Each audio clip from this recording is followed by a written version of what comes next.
Hey guys, welcome back. My name is Dalit and जैसे कि आपको पता है कि हम income tax and corporate tax planning जो यूनिट है आपकी नेट कॉमर्स एग्ज़ाम की वो कवर कर रहे हैं। अभी तक काफ़ी ज़्यादा टॉपिक्स कवर कर चुके हैं और जो सैलरी में परक्यूसाइट्स टॉपिक है हमारा वो चल रहा है, तो उसी के आगे आज हम कवर करेंगे कुछ डिफरेंट परक्यूसाइट्स और उसका कैसे टैक्स ट्रीटमेंट होता है।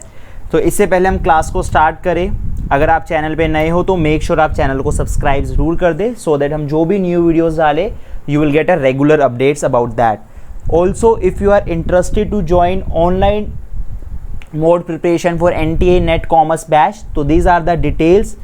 तो अगर आप इंटरेस्टेड हो अपनी ऑनलाइन प्रिपरेशन करना कॉमर्स बैच तो आप ज्वाइन कर सकते हो, जिसमें आपको मिलेगा everything as per updated syllabus of NET commerce, complete notes of all sections of paper 2 commerce and paper 1 on daily basis, daily practice questions, videos and audios for difficult topics, total 4000 question with correct answer,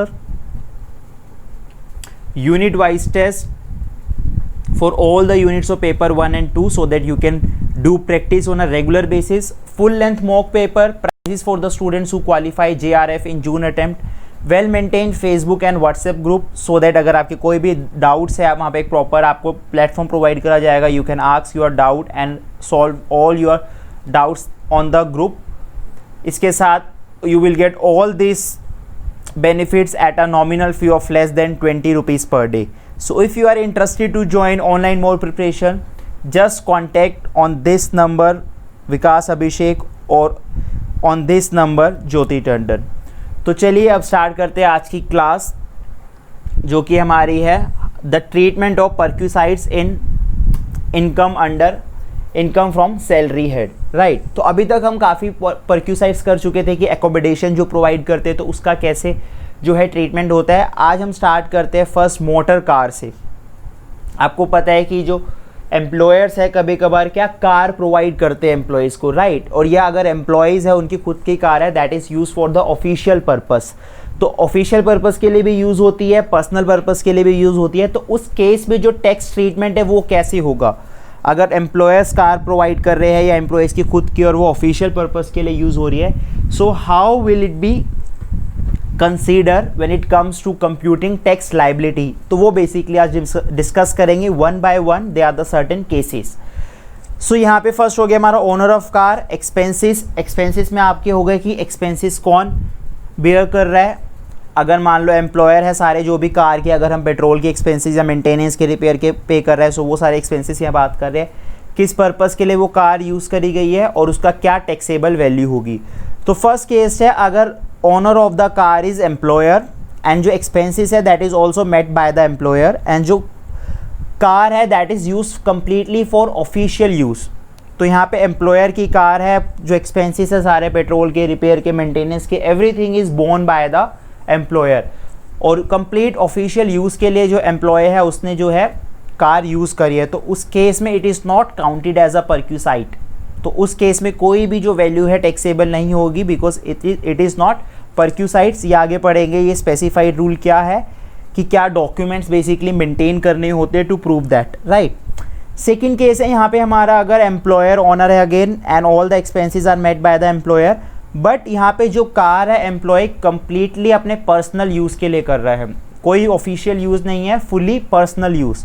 तो जो परक्यूसाइट्स की value आएगी वो क्या होगी, aggregate of actual expenditure on car कि जो भी रिपेयर, पेट्रोल और मेंटेनेंस का जो भी हुआ वो सारा हमारा यहाँ पे आ गया। अगर यहाँ पे रेम्यूनरेशन है to the chauffeur means driver, यहाँ पे बेसिकली इट मीन्स तो उसका जो भी है वो plus 10% per annum of the cost of the car, जो नॉर्मल वेयर एंड टीयर, जो डेप्रिसिएशन बेसिकली होते हैं, वो तीनों कॉस्ट जो होगी वो तीनों का टोटल जो है वो डिडक्टेड करेंगे। उसमें से हम डिडक्ट करेंगे basically amount charge from the employ and जो फाइनल अमाउंट होगी that is taxable value of the perquisites. तो जो भी एक्चुअल एक्सपेंडिचर एम्प्लॉयर ने करा, जो भी रेम्यूनरेशन दिया उसने ड्राइवर को, जो भी सैलरी उसकी थी बेसिकली, प्लस 10% पर एनम जो कॉस्ट ऑफ द कार, इन तीनों का ऐड एंड अगर कुछ अमाउंट रिकवर करी है एम्प्लॉय से तो वो डिडक्ट कर देंगे एंड जो फाइनल वैल्यू है that is the taxable value of perquisites in case of this case, right. तो ये है जब कार कंप्लीटली पर्सनल यूज़ के लिए यूज़ करी गई है। नेक्स्ट यहाँ पे आगे कंडीशंस आती है, again the owner of the car is employer, expenses again met by the employer, but जो कार का जो यूज़ हुआ है that is partly for official use and partly for personal use. अब पार्टली का यहाँ पे कोई रेशियो नहीं है कि 50-50, 30-40% ऐसा कुछ, यहाँ पे बस ये है कि ऑफिशियल यूज़ के लिए भी यूज़ हो रहा है और पर्सनल यूज़ के लिए भी हो रही है, और मोस्टली केसेस में यही होता है, राइट। क्योंकि कभी ये नहीं होता कि आप पर्सनल यूज़ के लिए कंप्लीटली एक कार को यूज़ कर रहे हो या ऑफिशियल यूज़ के लिए, पार्टली होता है हमेशा हमेशा, I would say like mostly cases में। तो उस केस में यहाँ पे दो टाइप्स की ट्रीटमेंट है। अगर जो कार की क्यूबिक कैपेसिटी है दैट इज़ 1.6 लीटर तक है, तो यहाँ पे इसको हम बोल देते हैं 1600 सीसी, बेसिकली ऐसे भी आ जाता है। तो अगर 1600 सीसी तक है उसकी क्यूबिक कैपेसिटी, तो 1800 पर month plus 900 per month for driver, right. तो ये जो अमाउंट होगा वो होगा as a taxable value of perquisite. तो ये वैल्यू जो होगी 1800 प्लस 900 टोटल हो गया 2700 टैक्सेबल वैल्यू काउंट होगी परक्यूसाइट में। और अगर कार की जो कैपेसिटी है वो 1.6 लीटर से ज़्यादा है, सो उस केस में 2400 पर मंथ प्लस 900 रुपये per month for chauffeur that is driver, इतना जो होगी एज अ काउंट होगी taxable value of perquisite, right. यहाँ पे नेक्स्ट आता है, अगर car is owned by the employer but जो एक्सपेंसेस है वो एम्प्लॉय पे कर रहा है। अभी तक जो भी हमने पढ़े एम्प्लॉयर एक्सपेंसेस पे कर रहा था, but here the expenses are paid by the employ. और कार अगेन ऑफिशियल और पर्सनल यूज़ के लिए यूज़ करी जाती है। तो उस केस में अगर 1.6 लीटर अगेन 1600 सीसी कैपेसिटी है, तो 600 पर month plus 900 per month for chauffeur, and अगर अबव 1.6 लीटर है देन उस केस में क्या होगा 900 per month plus 900 for again driver और शोफार, जो यहाँ पे मेंशन है वर्ड, राइट। सो ये जो है इतना जो वैल्यू होगी वो टैक्सेबल होगी। तो हमें क्यूबिक कैपेसिटी का भी देखना है कि वो 1600 सीसी से ज़्यादा है या कम है, उसके अकॉर्डिंग जो वैल्यू है टैक्सेबल वैल्यू वो वेरी कर रही है। सो मेक श्योर ये जो वैल्यूज़ है वो याद रखें दोनों केसेस में। और यहाँ पे एक्सपेंसेस का भी है, क्योंकि जब एक्सपेंसेस एम्प्लॉय कर रहा है तो यहाँ पे कम वैल्यू है, जब एक्सपेंसेस जो कंप्लीटली एम्प्लॉयर पे कर रहा है तो यहाँ पे टैक्सेबल वैल्यू ज़्यादा है। सो मेक श्योर ये चीज़ को याद रखें और इस चीज़ को डिफ्रेंशिएट आप करें जब एग्जाम में पूछा जाए। कुछ और केसेस इसमें है कि if the owner of the car is employ now and expenses are met by the employer and car is use for official purpose.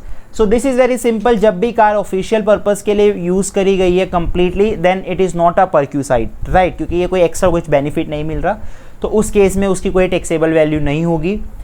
Second, यहाँ पे अगर employ is the owner and employer जो है expenses पे कर रहा है, and यहाँ पे जो कार है that is use for official purpose and also for personal purpose, then उस केस में जो होगा अमाउंट वो क्या होगा एक्चुअल एक्सपेंडिचर लेस, अगर अप टू 1.6 लीटर है तो दिस अमाउंट 1800 पर month plus 900 per month for chauffeur, and अगर अबव 1.6 लीटर है तो 2400 per month plus 900 per month for chauffeur. That is again I am mentioning here that is 900 for chauffeur is basically driver के लिए term use करी गई है, right, इसका मतलब ड्राइवर ही होता है।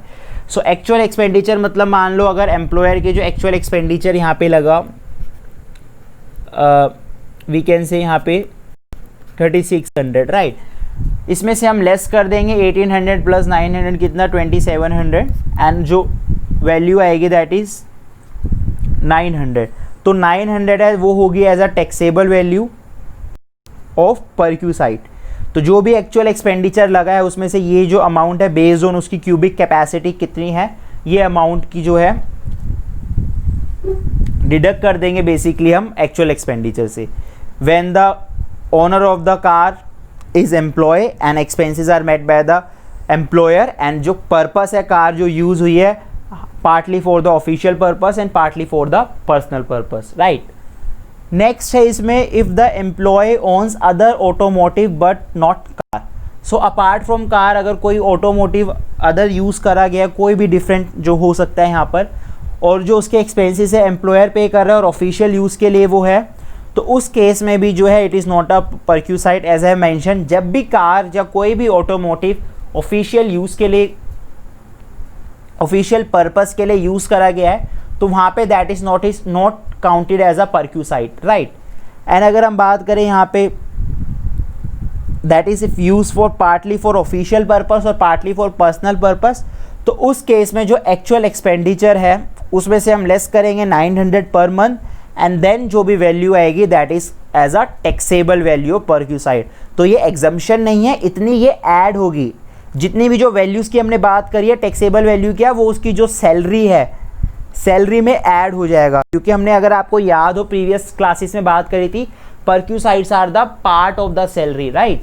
सो वो सारी सैलरी में ऐड हो जाती है, उसकी ग्रॉस टोटल जो भी इनकम है ऐड होगी, एंड देन जो उसकी फाइनल जो भी इनकम आएगी ये ऐड होके आएगी।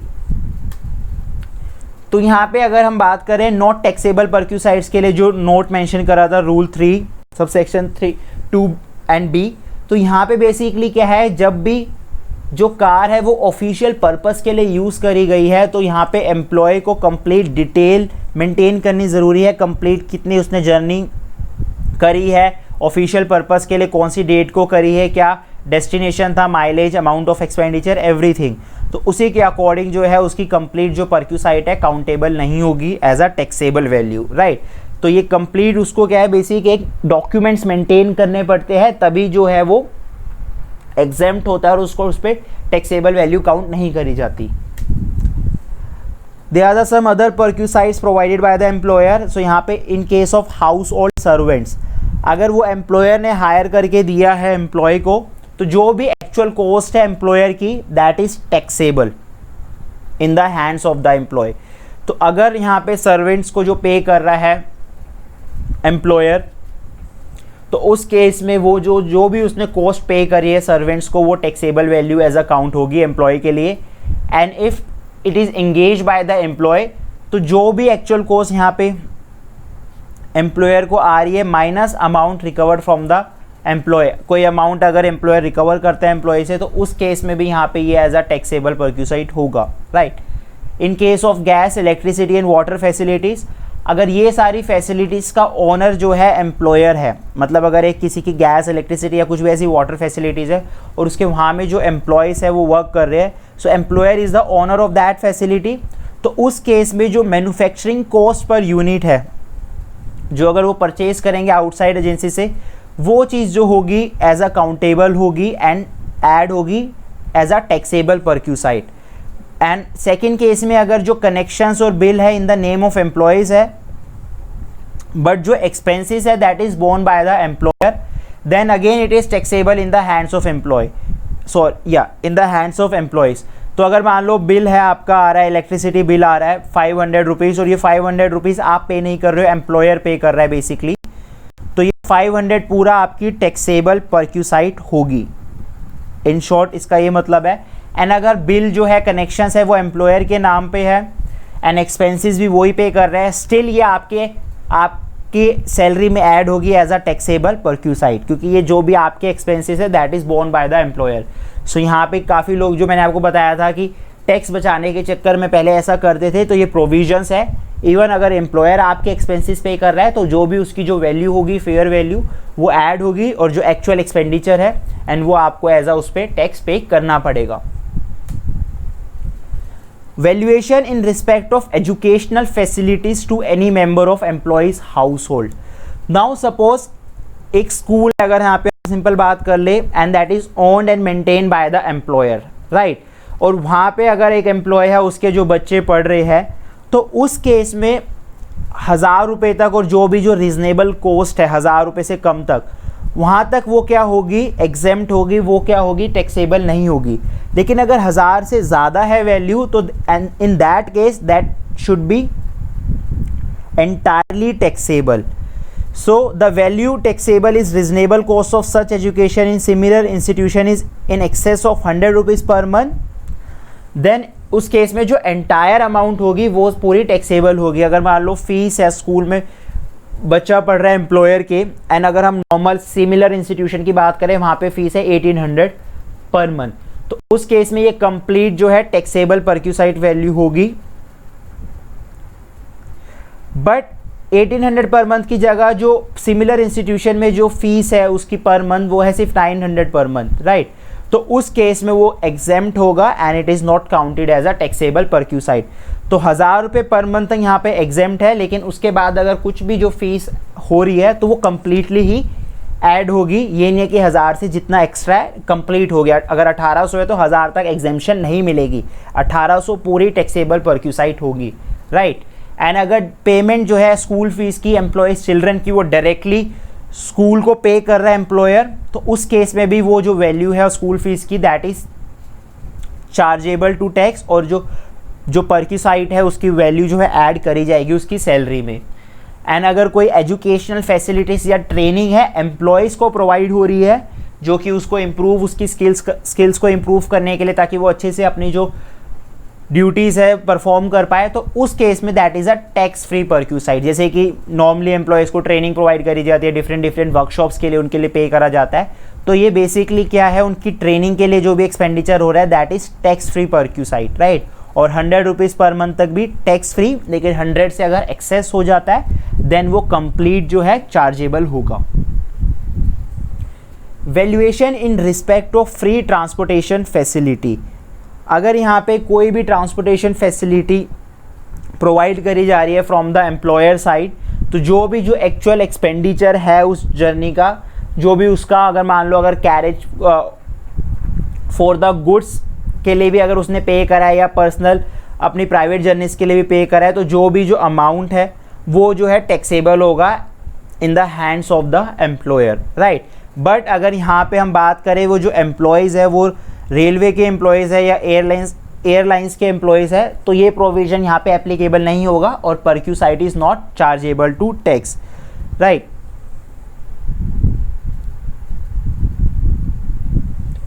Treatment of medical benefits.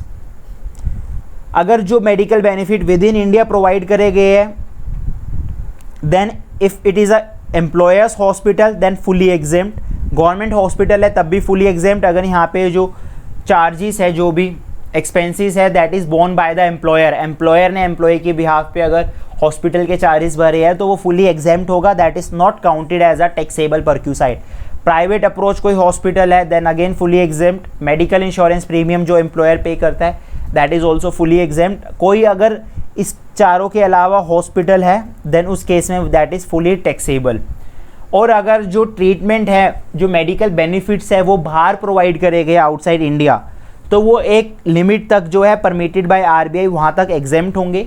Same अगर कोई भी एक्सपेंडिचर बाहर रहने पे जो पेशेंट का लगा है और उसके साथ जो 1 अटेंडेंट है उसका लगा है, तो जो भी लिमिट है स्पेसिफाइड बाय द आरबीआई वहाँ तक वो एग्जेम्प्ट होंगे। And expenditure on travel abroad, जो आपका एक्सपेंडिचर लगा है बाहर जाने में पेशेंट का और वन अटेंडेंट का, तो वो भी फुली एग्जेम्प्ट होगा अगर उसकी जो ग्रोस टोटल इनकम है एक्सक्लूडिंग दिस एक्सपेंडिचर 2 लाख से ज़्यादा नहीं है। अगर एक एम्प्लॉय है उसकी 2 लाख से कम इनकम है और जो भी एक्सपेंडिचर अब्रॉड लगा है for the medical purpose, medical treatment के लिए बेसिकली अगर वो गया है, तो उस केस में भी यहाँ पर क्या होगा, फुली एग्जेम्प्ट होगा अगर उसकी जो gross total income excluding this expenditure 2 lakh से कम है, राइट।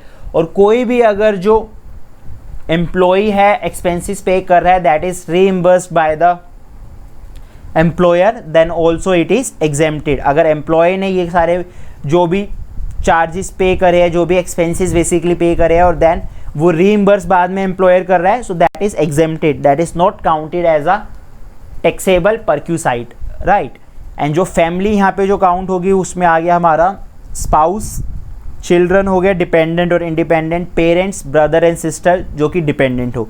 तो जो फैमिली या एम्प्लॉय की जो भी मेडिकल ट्रीटमेंट के लिए जो भी अगर एम्प्लॉय ने कुछ प्रोवाइड करा है that is in most of the cases are fully exempt.